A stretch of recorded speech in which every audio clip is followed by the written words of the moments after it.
Sorry about that. Our smartphone is not that smart, or we're not that smart, and we had a technical difficulty because we're recording on a smartphone. We had an incoming phone call that stopped our video, but we're going to just continue on another few minutes here and wrap this up. But it says, "Some trust in chariots, some in horses, but we will remember or trust in the name of our Lord God." And I kind of went through that already, but you know what? Our trust has to be in something that's trustworthy.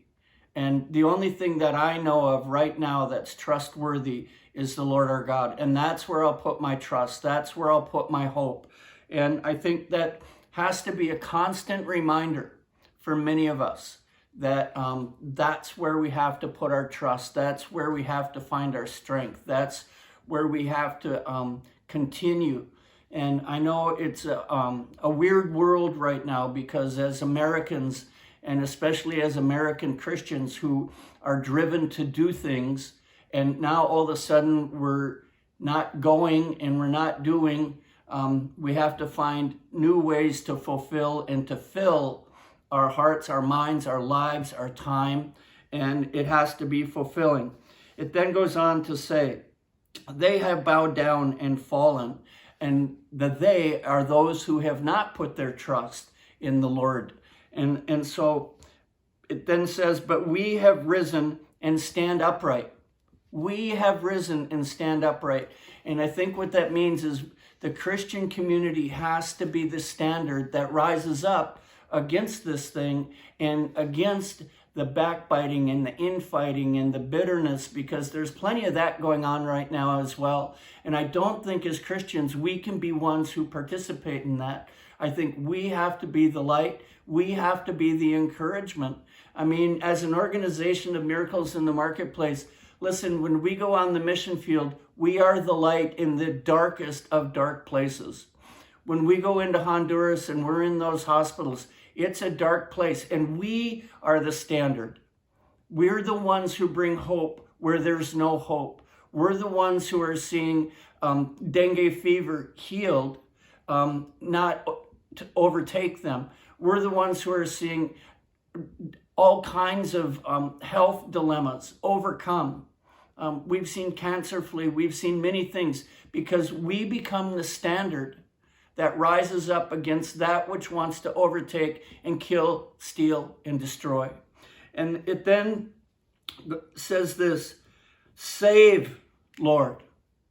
Just save. It doesn't say save us, save. It just says save. Save, Lord. Lord, save all those who have been afflicted by this virus. And Lord, save all of those who have been threatened by this virus. And the one thing I want to say about that is that oftentimes when we're threatened, the threat of a thing is oftentimes more difficult to walk through than the actual thing. And I want to give you a quick example of that. 10 years ago, I was diagnosed with cancer, bladder cancer. And the threat of that, when it hits your soul and when it hits your heart, it can cause you to panic. It can cause crazy kinds of anxiety. But you know, the word of the Lord to me through one of my prophetic friends was this was not going to be more than a blip on the radar screen. And it was easier for me to hang on to that than it was for me to hang on to the diagnosis of what if all this cancer, what if. And you know what? As it turned out, I put my trust not only in the word of the Lord, but I put my trust in the Lord himself to bring us through that situation. And actually walking through the healing process, the surgery process, all of that was way easier than walking through the initial diagnosis of when I was threatened by that disease. And I'm happy to say today, 10 years later, I'm cancer-free, and we've seen many set free from cancer. And so anyway, verse 9, I want to close with this, says, "Save, Lord. May the King answer us when we call." May the Lord answer us when we call. And you know what? In James, it says the steadfast prayer of a righteous person makes a really huge difference. The old King James says availeth much, but most people don't know what availeth means. It means it makes a really huge difference.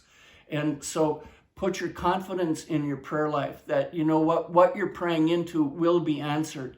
And pray for the Prince of Peace to come and deal with the anxiety, not only in our own hearts, but in the anxiety of those who are absolutely panicked, in the anxiety of those who are going through troubled times. You know, I just heard a report yesterday that many of the phone calls that are coming into the police department right now are about domestic abuse.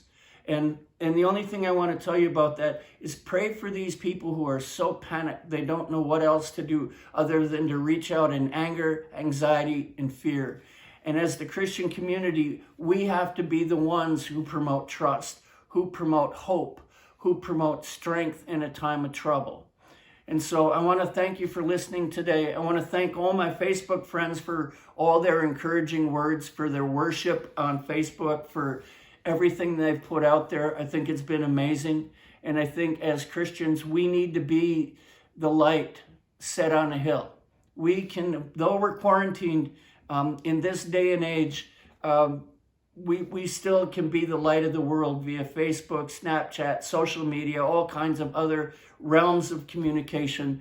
So thank you so much. I want you to know that as Miracles in the Marketplace, we're praying for you. We understand that, yeah, we're in a crisis, but we know the outcome, and we know the outcome will be good. So God bless you, and thanks for joining us today. And we apologize for our technical difficulty, but you get a two-parter today, and we'll be with you again later in the week. God bless you all.